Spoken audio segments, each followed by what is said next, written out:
October is Breast Cancer Awareness Month, and today we're joined with Dr. Contreras of Oasis Hope. Doctor, you've been on so many programs, one being CNN. You've been an author of so many books on breast cancer, and your treatment center is well known, the treatment center you have in Mexico. Breast cancer is a disease that most women fear. And when a woman finds out that she's diagnosed with breast cancer, what words of encouragement or hope would you give her? Well, the first thing is that cancer of the breast is not a death sentence, and that we have so many resources now. We understand a lot about cancer of the breast, and so that we have many tools to help women survive cancer of the breast. And in fact, women that are diagnosed today with cancer of the breast have about a 75% chance of being alive 5, 10, 15 years from now. So it's very encouraging. The other thing that's very encouraging is that the treatments that we have now are now not so disfiguring as they were before. We have a lot of means of doing breast conserving surgery nowadays for women. So there's a lot of good news for women with cancer of the breast today. If on top of that, a woman will look into alternatives and do an integrative approach. That is, okay, if I need to have this lump removed or I need any type of surgery, and if possibly I also need some chemotherapy, which is very harsh, or radiation therapy, what can I do to improve my condition? Well, if you combine that with a good diet, with supplements, with meditation, with prayer, the results are going to be much better. So for instance, at the Oasis of Hope, our survival rate for very advanced cancer, stage 4 is when a cancer is incurable, and most likely the woman is not going to survive more than a couple of years.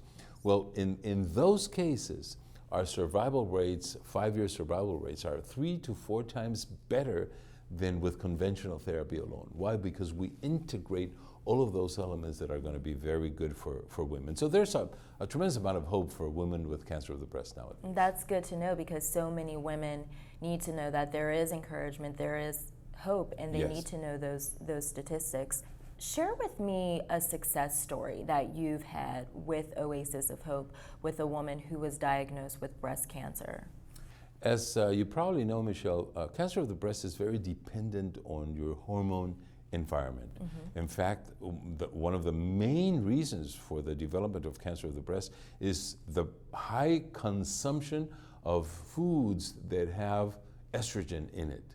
Mm-hmm. Meats, for instance, they inject estrogen directly to the cows so that they get fatter sooner. All pesticides actually look, or our body will take them as estrogen, and so all of that estrogenic influx is the one that rises the possibility of developing cancer of the breast. Mm-hmm. So whenever there's a high estrogen production, the risk of the cancer being more aggressive is very high. Mm-hmm. So when a woman is pregnant and is diagnosed with cancer of the breast, one of the treatments is abortion. Mm-hmm. And so that would be one of the accepted treatments. Why? Because it actually threatens the life of the mother. So we had this very Christian woman come from Germany. Mm-hmm. And said, you know, I've been proposed to have an abortion, and I will not have an abortion. In Germany, they don't want to treat me, and so she came to us. Mm-hmm. We prayed with her. We decided to give her only natural therapies, because when you have a baby, you cannot receive chemotherapy or radiation therapy. Mm-hmm. And so we gave her only natural therapies. The boy now is 28.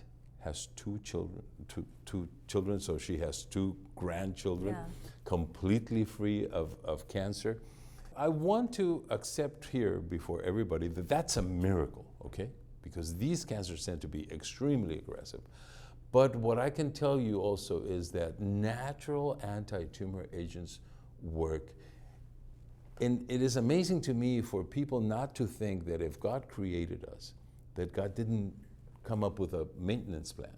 So everything that we need to maintain and regain our health, God already put here. And so we use natural anti-tumor agents like amygdalin or vitamin C or vitamin A. There's many anti-tumor agents completely natural that are very effective. And this lady that I'm telling you about is a great example of that.